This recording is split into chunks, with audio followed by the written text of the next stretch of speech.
Nos lo dice el Apocalipsis. Se trabó una batalla en el cielo. Miguel y sus ángeles peleaban con el dragón. El dragón luchó junto con sus ángeles, pero no prevaleció. Esta batalla fue espiritual, afirma una mística española del siglo XVII, Sor María Jesús de Ágreda, que recibió revelaciones sobre la caída de los ángeles.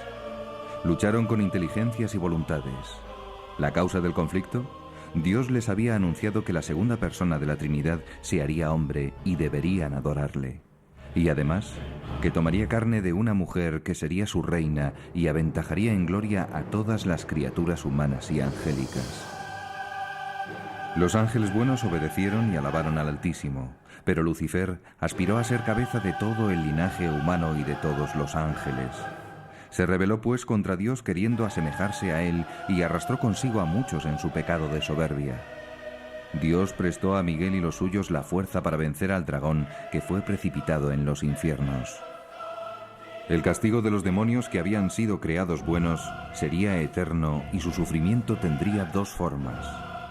La privación de la visión de Dios, que se transformaría en odio, y la pena de sentido, distinta para cada demonio según sus pecados. En la Biblia se le da diversos nombres: diablo, Satán, Belcebú, serpiente, dragón y Belial, entre otros.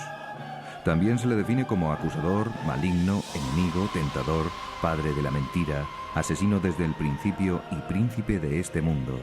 Para un cristiano, Satanás, Lucifer, demonio, diablo, es el mismo ser, espíritu angélico, que se rebela contra Dios y dice non serviam. Es el no contra el sí que Jesucristo, según la carta de San Pablo a los Corintios, ¿no? Claro, es el no a la verdad, que es Dios, por lo tanto es la mentira, el padre de la mentira, como llama Jesucristo, y también es el no al amor, que es Dios, por lo tanto es el odio, el rencor. Otros nombres como Lucifer, Luzbel o Mefistófeles no aparecen en la Sagrada Escritura. Este último está asociado al mito de Fausto, de Goethe. En nuestros días, un conocido autor español ha revivido el mito del literato alemán con un enfoque muy original. En su libro, el diablo aparece como un gran benefactor de la humanidad.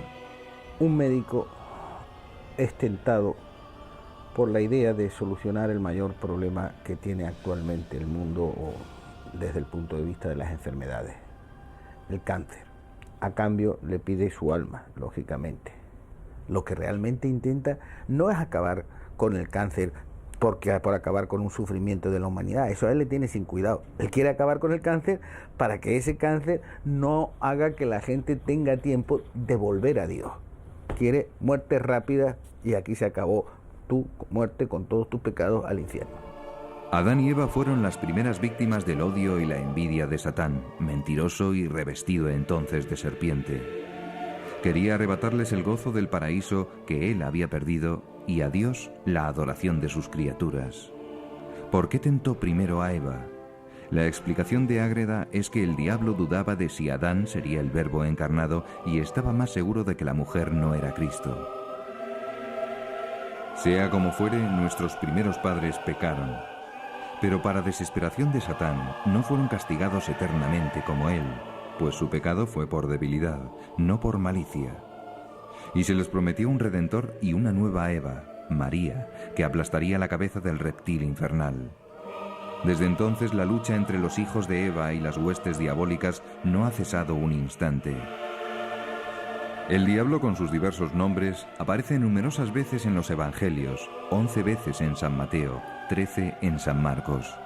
Lucas le cita 23 veces y San Juan 6. También le citan, tal vez sin darse cuenta, millones de cristianos en el Padre Nuestro.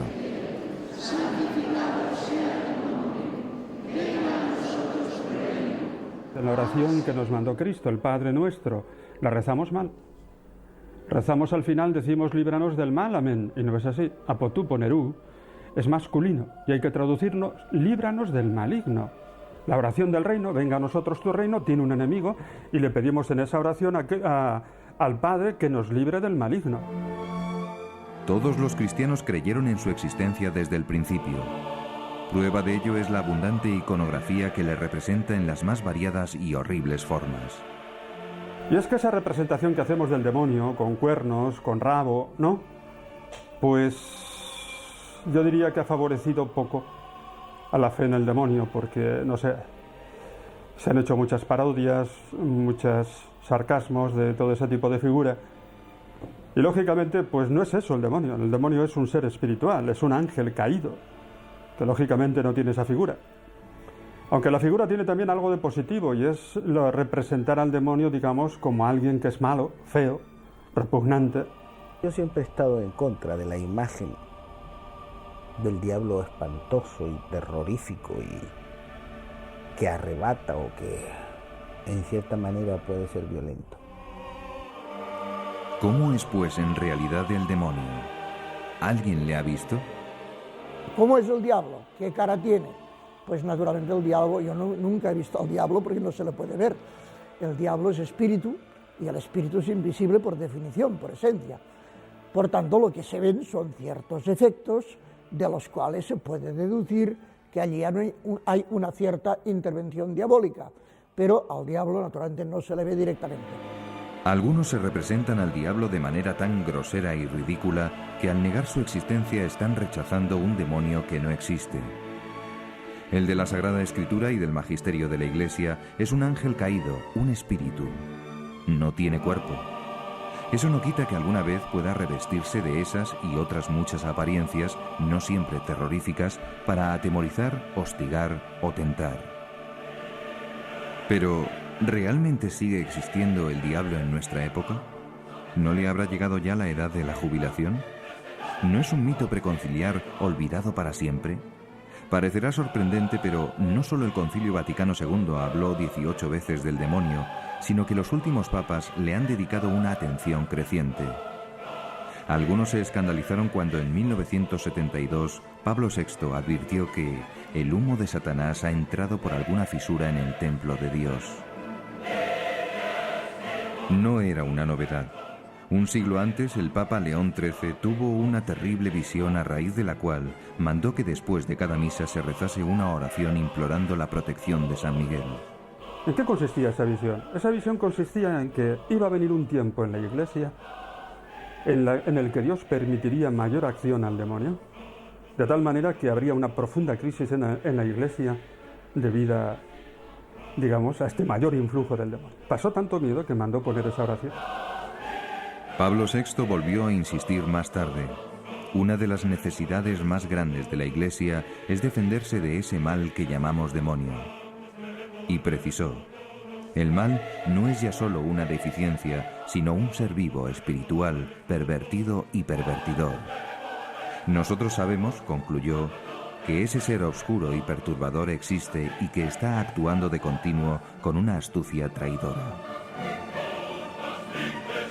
Juan Pablo II ha desenmascarado su trama para extender el mal. La táctica de Satanás, decía en 1985, consiste en no rebelarse para que el mal se desarrolle por acción del hombre mismo y se transforme cada vez más en un pecado estructural y se perciba cada vez menos como pecado personal. Ese monstruo de orgullo prefiere, en efecto, pasar inadvertido no por humildad, sino por eficacia. Pero esta regla tiene excepciones. Algunas veces el demonio tiene manifestaciones evidentes. La más terrible de ellas es la posesión.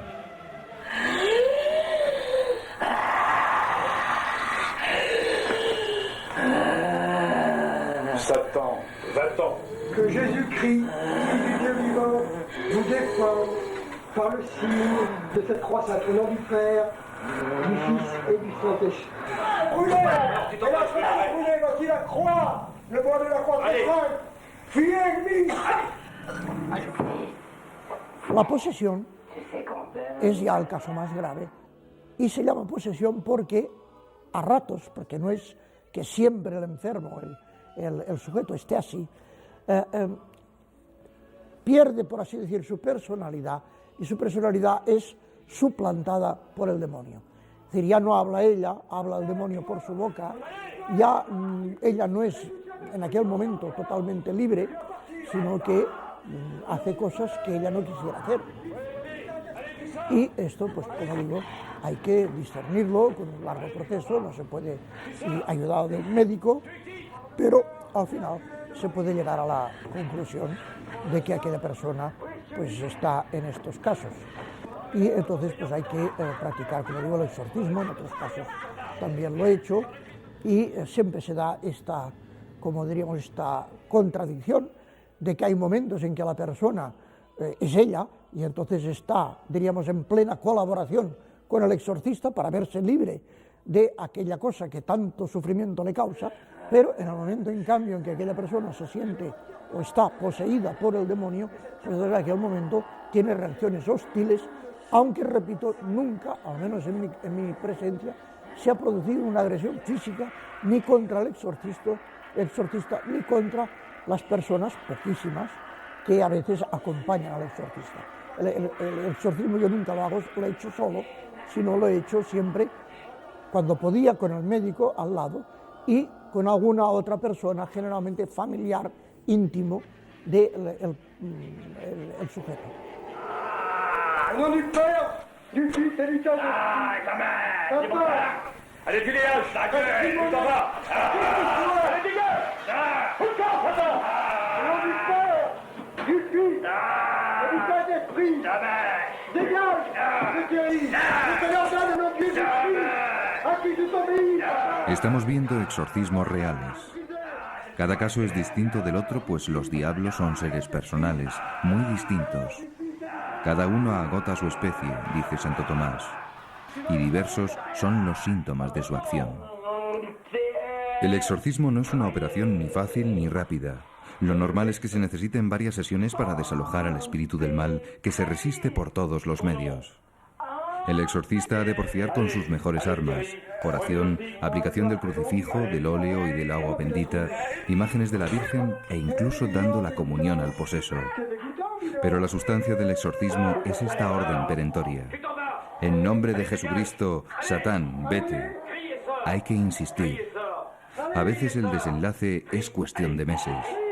Puede durar incluso años. El exorcista experimentado sabe que el diablo tiene una inteligencia superior y tratará de engañarlo. Traba un combate desigual que perdería si Dios no estuviese de su lado. El demonio pues es muy inteligente y no se da a conocer. Generalmente tiene muchas respuestas evasivas o ambiguas y hay que ir con mucho cuidado. El demonio miente, y miente mucho, y confunde, y es ambiguo, por tanto no sacas mucho de quererle hacer hablar, más bien puedes sacar confusión y esto. Por tanto yo no pregunto mucho, pero ciertamente que sí, que a veces, por ejemplo, muchas veces él, cuando le haces preguntas, el enfermo contesta sonidos inarticulados. Algunas veces incluso puede, pero no le he tenido tiempo de comprobar, puede hablar alguna lengua o palabras de lenguas que uno desconoce. Entonces, pues hay sonidos, hay palabras que uno dice, pues no acabo de entender por dónde pueden ir. Yo solamente he podido verificar alguna frase en latín, que es lo que, como lo conozco yo, pues he entendido y he podido dar testimonio de que era una lengua desconocida para el sujeto en cuestión. Comment vous sentez maintenant? Non, il est pas parti. Il est pas parti. Il est encore là. Il est encore là.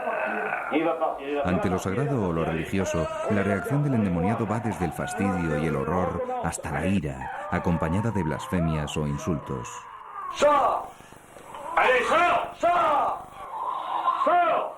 Acabada la crisis en que emerge la segunda personalidad, aunque el diablo no haya sido expulsado, la persona puede llevar vida normal, si bien puede sufrir diversos dolores y molestias.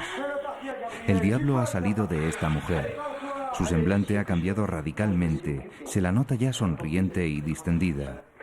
Dios nunca deja a la persona perdida en manos del espíritu del mal, sino que si la persona busca a Dios, le encontrará y le encontrará benévolo y con fuerza suficiente para sacarle, y que estas experiencias, después de ser liberada, le sirvan para el bien. Le sirvan para el bien. Y esa es la experiencia que tengo. Pero, ¿no estaremos ante casos de enfermedad mental? Esta es una explicación fácil para los que niegan la existencia del diablo. ¿Qué nos dice de ello la psiquiatría moderna? ¿Puede distinguirse la posesión de los trastornos mentales?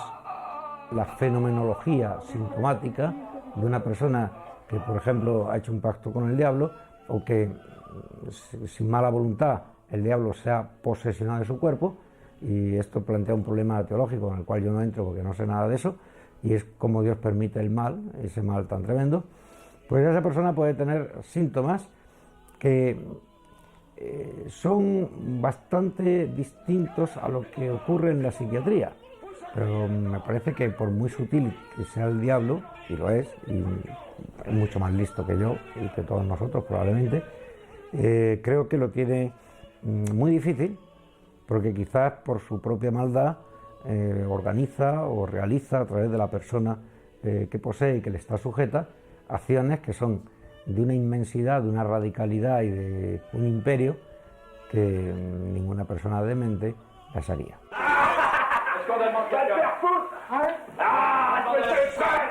Las convulsiones de la posesión pueden coincidir con las de la epilepsia, pero los espasmos musculares agudos de la epilepsia nunca son tan prolongados como los de la posesión diabólica.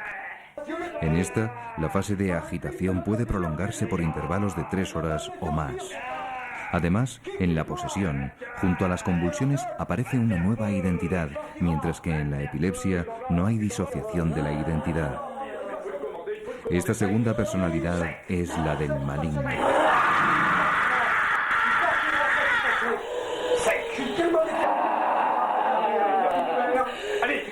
Aquello que la ciencia psiquiátrica no puede explicar, no es que no sepa o no quiera, sino simplemente que no puede, queriendo y sabiendo, me parece que sí es conveniente consultar con el exorcista. Hoy la Iglesia recomienda, ante un caso de exorcismo, pues que haya una consulta, una peritación por parte del psiquiatra. Y a mí me parece que esto es una cautela enormemente prudente y muy de agradecer. Es decir, la Iglesia en la actualidad ha defendido, y creo que ha sido una de las poquísimas instituciones que ha dado un paso hacia adelante en favor, por ejemplo, de la psiquiatría y de la psicología, en muchos casos. Es decir, la Iglesia nos da un ejemplo, como experta en humanidad que es, de no tener miedo a la razón. Los exorcistas saben que la gran mayoría de los que acuden a ellos son enfermos mentales, no endemoniados. Para distinguirlos, utilizan algunos trucos. Pues uno de los medios que yo me valía era a esta persona que venía, yo le daba, más o menos disimuladamente, distintos sobres cerrados y sin nada por fuera que los distinguiera uno de otros. Y en uno de ellos había una estampa de Nuestro Señor o de la Virgen, y en los otros pues había simplemente un papel. Y se percibía que cuando aquella persona cogía el sobre, que yo sabía que dentro, pero nadie más que yo, sabía que dentro había una estampa, pues aquella persona se ponía especialmente nerviosa, rechazaba aquello, tenía como una desazón, incluso muchas veces tomaba una actitud agresiva con el sacerdote. ¿Por qué me ha dado esto? Usted me está fastidiando, usted me está... Y uno dice, bueno, aquí hay un síntoma de que esta persona tiene una percepción que no es explicable por pura razón natural. Para saber más sobre este increíble fenómeno y su curación, nos hemos trasladado a Roma para interrogar al más famoso y experimentado exorcista del mundo, el padre Gabriel Amor, que mantiene día a día una lucha a brazo partido con el maligno. El exorcismo es una plegaria. No es, por tanto, algo espantoso, algo que hace temblar a la gente. Es una simple oración en la que se pide a Dios liberar a la persona de la presencia o de la influencia del diablo.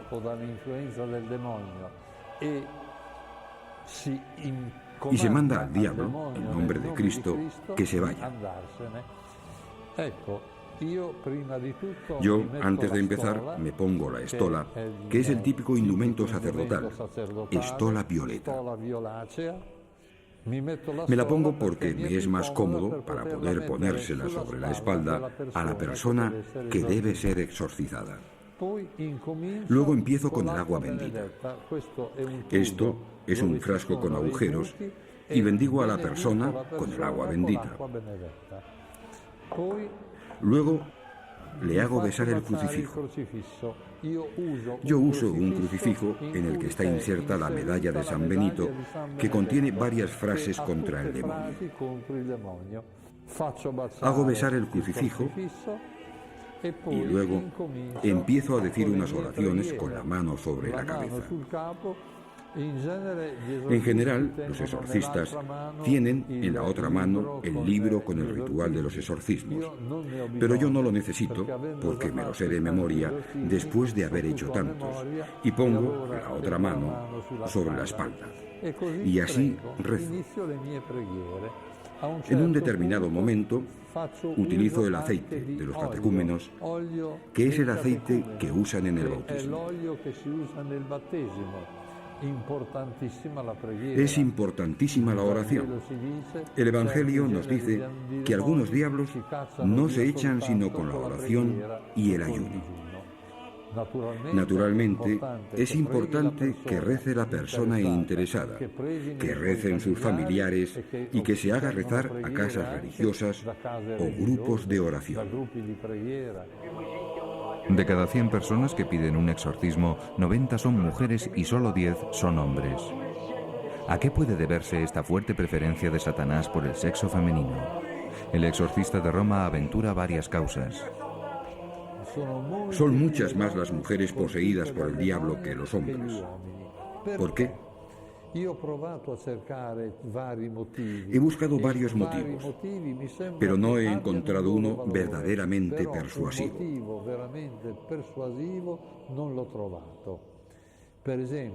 Por ejemplo, las mujeres son más curiosas y se atreven más. Frecuentan más a los magos, a los cartomantes y las sesiones de espiritismo, o son más asiduas a ritos satánicos. Por eso se exponen más. Otro motivo sería que el diablo ataca a la mujer porque a través de la mujer espera llegar al hombre, como en el caso de Adán y Eva, y en que fue Eva quien convenció a Adán a hacer lo que había hecho ella, a comer la manzana. Otro motivo que puede tener un valor teológico, para vengarse de Nuestra Señora. No hay duda que la enemiga de Satán, por excelencia, es María Santísima. Por otra parte, muchos hombres no se atreven a ir al cura, mientras que las mujeres están más dispuestas a acercarse a un sacerdote para pedir un exorcismo.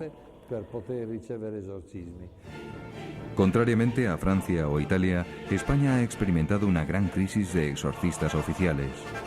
Tanto es así que algunos han llegado a viajar a Roma para ser exorcizados por Amort, cosa que éste desaconseja.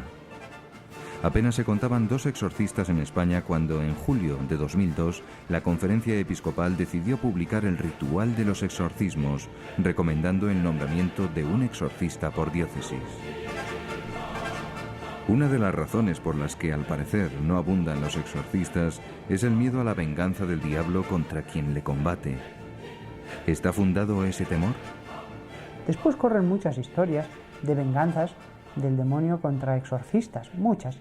Son falsas, son mitos que van corriendo y al final se hacen grandes.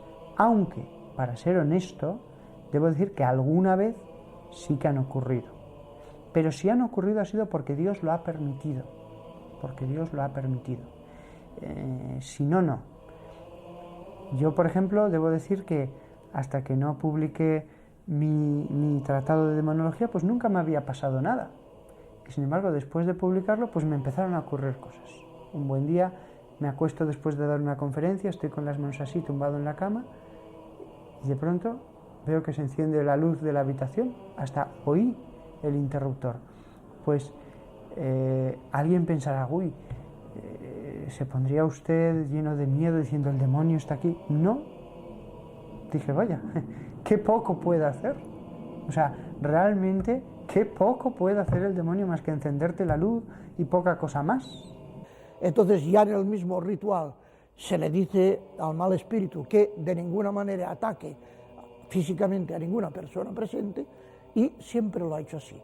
Ha tenido manifestaciones como conatos, pero nunca los ha llevado a obra, a realidad. Sí, en cambio, estos sí, insultos, esto sí. Insultos, agresiones verbales, esto sí. Pero no, en cambio, agresiones físicas. Yo nunca las he visto. Sí, alguna vez, conmociones, saltos, etcétera, de manera que han tenido que sujetar un poco a la persona para que no se hiciera daño él mismo. La obsesión diabólica y la vejación son otras de las formas en que el maligno puede atacar a algunas personas. La obsesión se produce cuando uno tiene pensamientos obsesivos invencibles que le martillean la cabeza y le incitan a la desesperación y al suicidio. También de esto he tenido varios casos.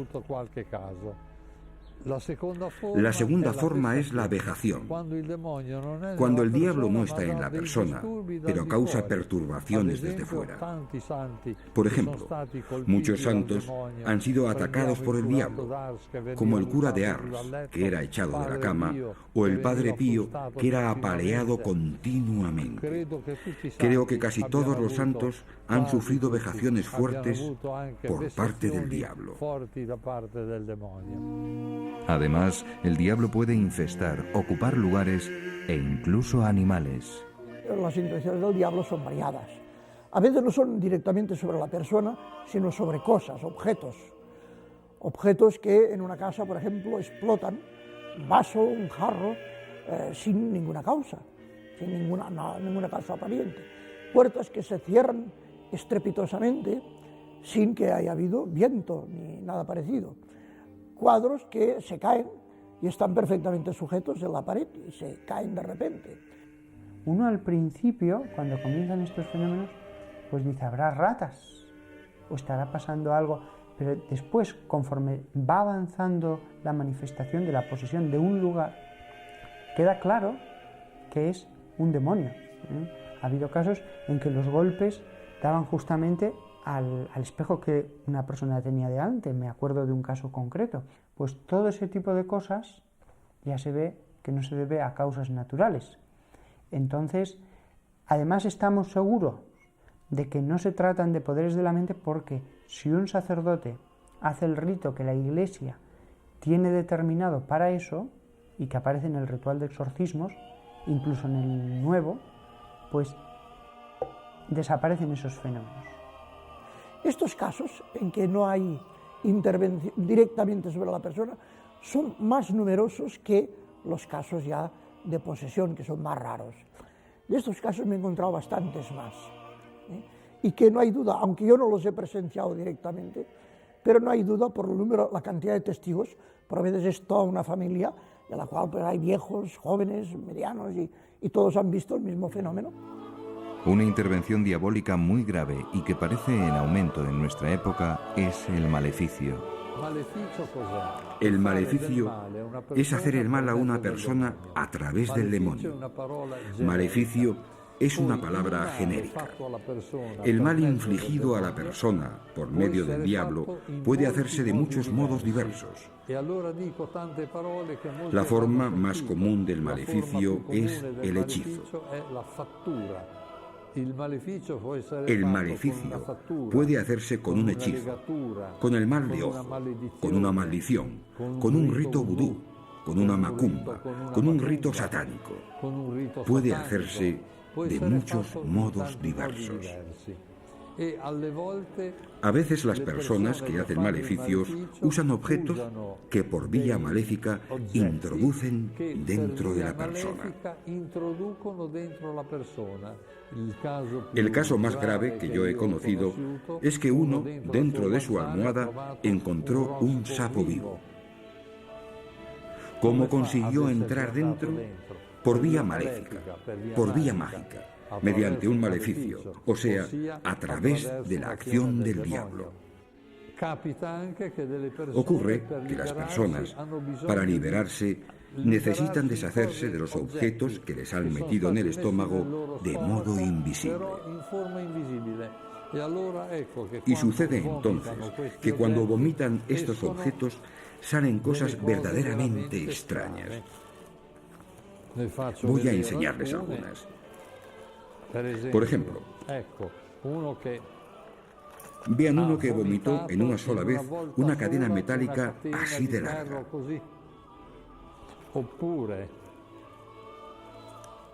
Esto es una relatas, muchas pilas, clavos, pilas, llaves, o sea, objetos varios que son vomitados. Y yo me he dado cuenta que estos objetos se materializan en el instante en que salen de la boca. Si uno hubiese hecho una radiografía del estómago de aquella persona antes del exorcismo, no habría visto nada. Me he dado cuenta viendo varias veces escupir a personas poseídas. Un exorcista debe habituarse a recibir muchos salivazos. Pero, ¿no estaremos demonizando al demonio? ¿Hay que atribuirle directamente todas las guerras y males del mundo? ¿Es el culpable de todos los pecados que se cometen? No todos los pecados son instigados directamente por él, pero sí indirectamente, pues la inclinación al mal no existiría sin el pecado original, instigado por Satanás. ¿Podría el demonio al menos llegar a producir accidentes de aviación o grandes cataclismos como terremotos, erupciones volcánicas o incendios? ¿Puede el demonio provocar un huracán, un terremoto, un desastre natural? La respuesta es que no. Dios no se lo permite. Fíjese usted que si el demonio pudiera simplemente mover un tornillo en un avión en un momento adecuado, podría estar provocando desastres continuamente. Ya no estamos hablando de provocar un terremoto, simplemente mover un tornillo. No, Dios no se lo permite. Solamente al final de los tiempos le permitirá manifestarse de un modo más abierto. Pero mientras tanto, todos los desastres naturales no. Además, hay una cosa que debemos tener en cuenta. Todo tiene una causa natural mientras no se demuestre lo contrario. Solo es demoníaco aquello que efectivamente no se puede explicar con ninguna otra causa más que con la intervención del demonio. En cambio, es verosímil la acción de Satán en el origen de conflictos y guerras, por ejemplo, influyendo en líderes políticos perversos. El demonio puede atacar no solo a personas individuales, sino a comunidades enteras. No hay duda que el demonio, entre todas las personas, busca preferentemente las que tienen más influencia sobre los otros. No me cabe ninguna duda de que Stalin se hubiera vendido a Satán para tener éxito.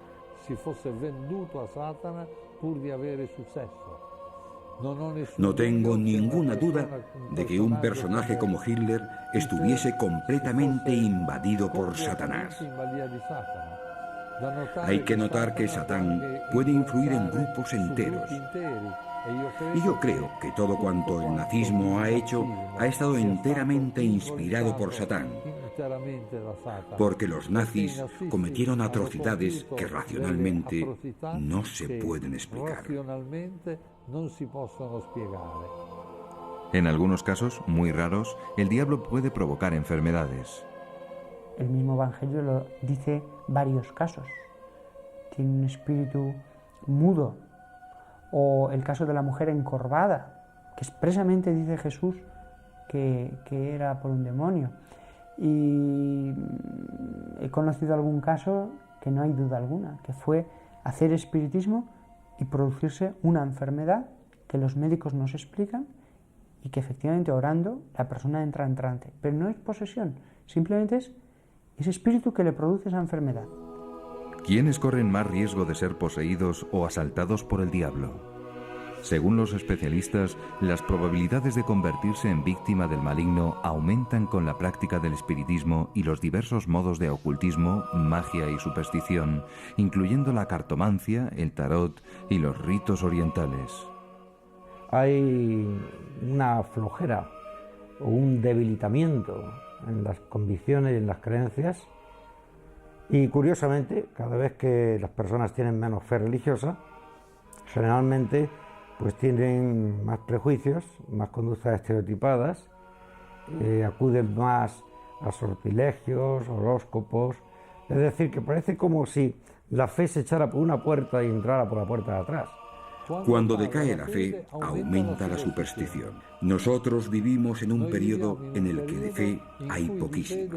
Y entonces, he aquí que adquiere un gran espacio la superstición. A mí me preocupa más el ocultismo, esto de videntes, astrólogos, la ouija o ouija que dice la gente, el tarot, que es una forma mentis especial, ya que esas personas, una persona que habitualmente va al vidente o al tarot para ver su porvenir, irá a misa, pero su forma mentis no es cristiana, ya que no cree que Dios sea Padre y no cree en la providencia divina. Cree que su vida está marcada por los astros. Otra forma, hoy desgraciadamente muy difundida, es el recurso a magos y echadores de cartas, hoy muy activos en la televisión. También esta es una forma tremenda, porque pone directamente en contacto con personas maléficas. Digamos enseguida que el 99% de los magos y cartomantes son solo charlatanes, pero el 1% de los magos y cartomantes están ligados con Satán y se dan verdaderamente al satanismo.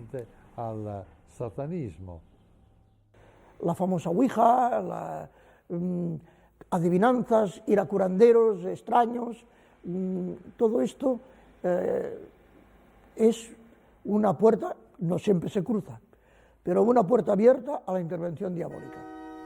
Independientemente de sus consecuencias religiosas, para la psiquiatría todas estas creencias y actitudes pueden suponer una patología. Y que es una patología que está condicionada por el mal uso de la libertad personal.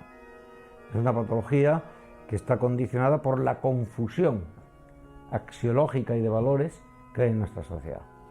Es una especie de ignorancia con atisbos de inteligencia.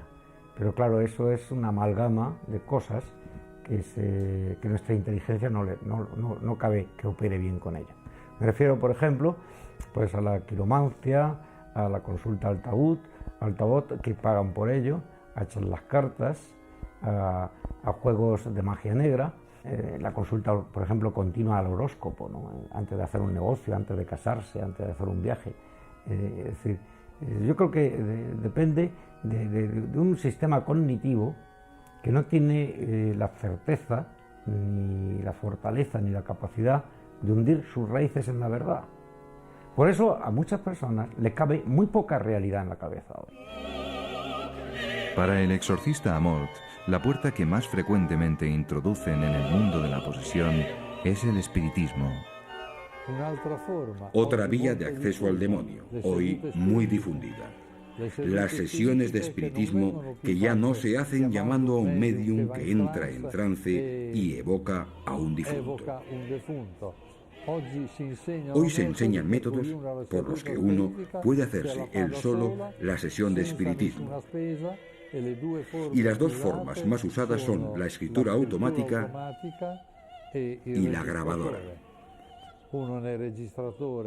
Uno hace girar la grabadora en vacío y luego, cuando lo escucha, oye o le parece oír voces que hablan. Una persona que habla.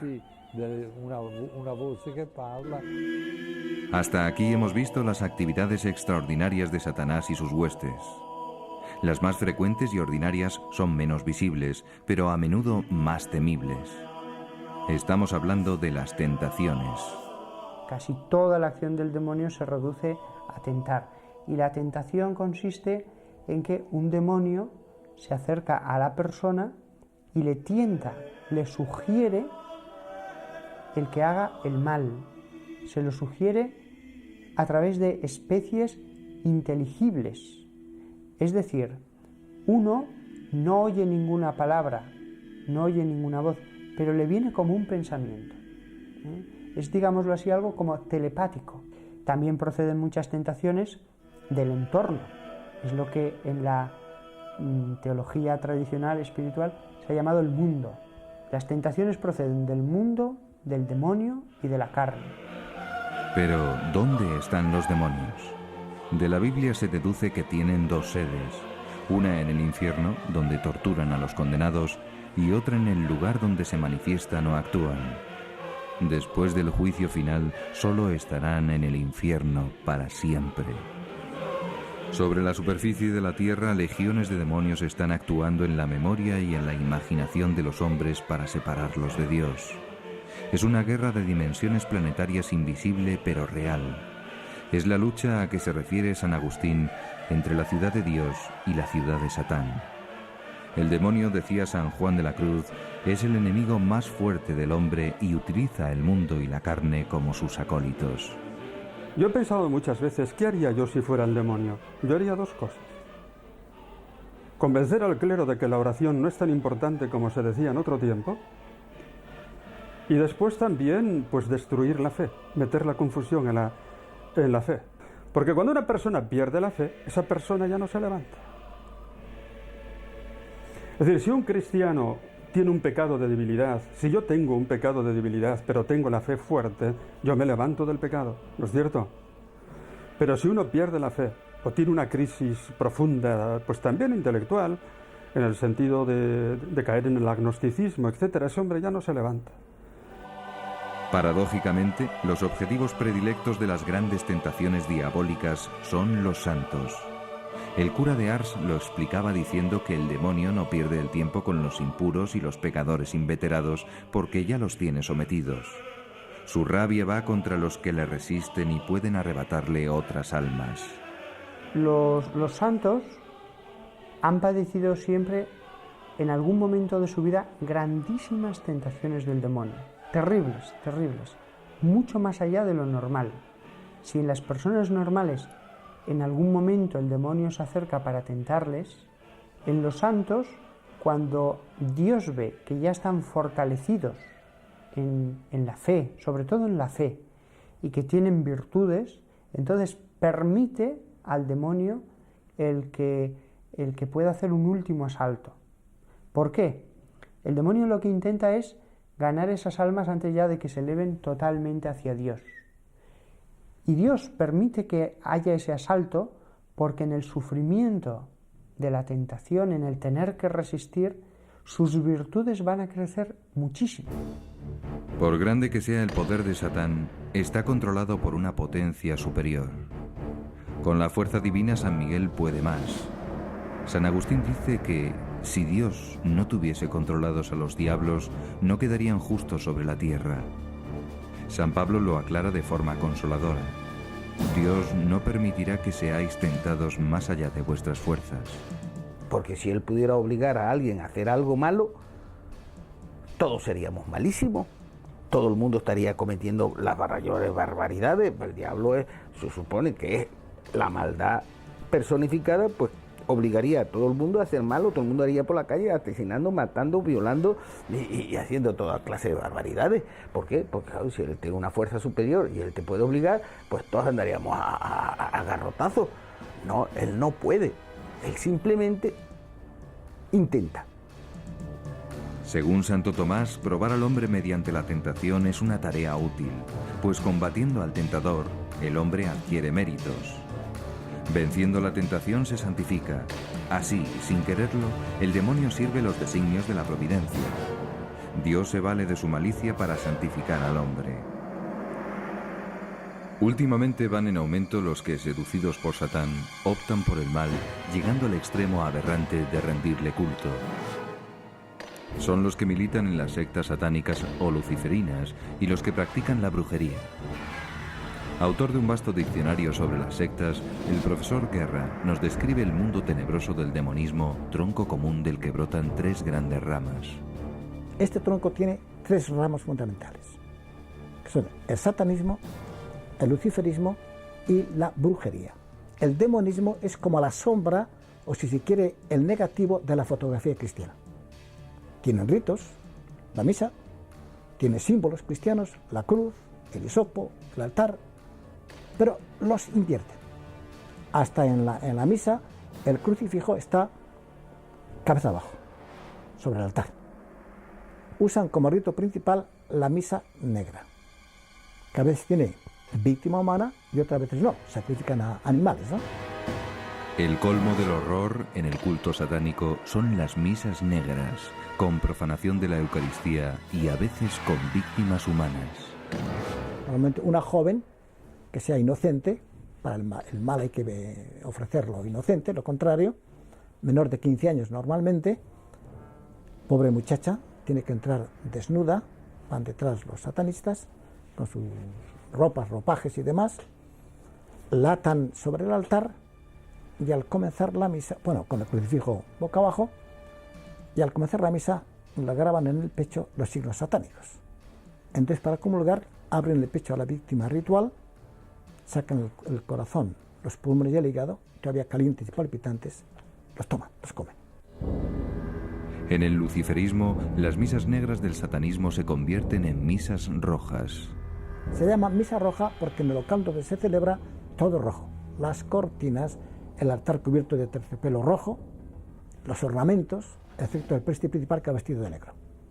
Solamente que, según dicen, no hay víctima ritual, aunque excesos sexuales hay tanto más que en el satanismo. La masonería merece mención especial por su importancia. ¿Puede seriamente afirmarse que tenga alguna relación con el satanismo? Propiamente, la masonería no guarda relación con el satanismo. Sí lo tiene, en cambio, con Lucifer y el luciferismo. En el grado 29 y en el 30, un rito es echar al suelo un crucifijo o una cruz sin la figura de Jesucristo, pisarlo y escupirlo. Claro, este rito, que es masónico, es el grado 29-30, ha sido adoptado por bastantes sectas satánicas luciféricas, por ejemplo también la Orden Illuminati. Ahí tengo una enciclopedia masónica de 3-5 volúmenes. Si leemos la palabra escrita por un masón, la palabra Cristo le dedica 2 líneas y media, no de una página, sino de una columna. Parece que es un mito. La brujería es otra rama del demonismo. Todos hemos oído hablar de brujas, pero como una caricatura medieval. Lo que nos parecerá inaudito es que ese fenómeno está en alza, en proporciones alarmantes. La brujería es también satánica. De hecho, adoran a Baphomet, adoran a Lucifer, a Satanás, y en la Edad Media sabemos que se concentraban en determinados lugares, por ejemplo aquí en Burgos, las de Cantabria, Valencia, Burgos, parte de Bilbao, etcétera, junto en Cernécula, un lago que no va ningún río a ese lago, que tienes agua siempre, y allí en torno a un árbol que había a la orilla era cuando se celebraban los sábados sus reuniones, ¿no? Los sabbats, que dicen ellas, ¿no? Ellas pensaban que hacían viajes astrales, que allí se juntaban con Satanás en forma de macho cabrío. Después, cuando vuelven, tienen poderes especiales, benéficos o maléficos. Las brujas eran maléficos, por ese motivo procuraban a los vecinos congraciarse con ellas. Todavía hace pocos años, en un pueblo de Zamora hacia Galicia, al matar daban una parte del cerdo a la bruja del pueblo, para evitar sus maleficios y males de ojo y cosas de esas, por si acaso, ¿no? ¿Realmente hay brujas entre nosotros? La brujería está aumentando de una forma alarmante, también entre chicas jóvenes. Pero hace 2 o 3 años, un alumno mío de la Facultad de Teología me contó un caso. Eran 9 muchachas de aquí de Burgos, de 14 a 16 años, que se ve que en verano habían ido con sus padres a veranear a la Costa Brava. Ahí se habían puesto en contacto con un grupo de brujas, se habían conectado y en pocos meses ya hacían magia blanca, empezaban a iniciarse en la magia negra, en el vudú, algo tremendo. Si como todo hace suponer el diablo existe, nos odia y aspira a hacernos eternamente infelices, ¿Cómo podemos liberarnos de él? ¿Qué medios tenemos para protegernos de sus insidias? Cuando uno se acerca con frecuencia a los sacramentos, aunque le hayan hecho un maleficio, es posible el boomerang. O sea, que un maleficio recaiga sobre la persona que lo hace y no sobre la persona contra quien se dirige, que está acorazada por la gracia de Dios, acorazada por la posesión de la Virgen, de los ángeles y por tanto puede estar segura. La práctica de los sacramentos es la manera más normal de verse libre de todo esto y en general llevar una vida cristiana, por así decir, fervorosa, normal, sin exageraciones, pero verdaderamente pues fiel a lo que hemos aprendido en el Catecismo de la Santa Madre Iglesia. En conclusión, ¿hemos de tener miedo al diablo? Cristo es el que nos ha liberado a nosotros del miedo del demonio. Y uno que es cristiano y vive de Cristo y reza frecuentemente, pues es mi caso, ¿no? Yo no le tengo ningún miedo al demonio, sé que existe y que tengo que tener precaución, lógicamente, pero un cristiano tiene que saber que lo puede vencer con la gracia de Cristo. Este diablo es mucho más inteligente, mucho más respetuoso, sobre todo porque él se atiene a una cosa que es la ley suya que le ha dado Dios. Él puede tentar, pero como decía San Agustín, el diablo es un perro atado a una cadena que nunca puede llegar más allá de la cadena. Si te mantienes lejos del alcance de esa cadena, no tienes por qué tener miedo al diablo. Al diablo solo se le tiene miedo cuando tú entras en su terreno, cuando te dejas tentar. El diablo siempre tiene las de perder, puesto que el hombre, la persona tentada, le basta con decir no. De que el demonio es un pobre diablo. Si estamos con Dios, pues podemos contra el demonio. Por tanto, no hay que tenerle miedo especial si uno pues acude a Dios, que es el que realmente le puede poner en su sitio. Si uno vive en gracia de Dios, si uno reza, si se acerca a los sacramentos, no debe tener ningún miedo al diablo.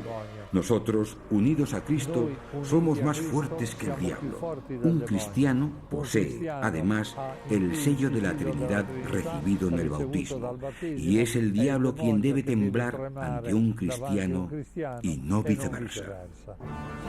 Lo dijo el cardenal Ratzinger. El cristianismo liberó al mundo del terror de los demonios. Pero si la luz de la fe se apagara, el mundo volvería a caer en el horror y la desesperación.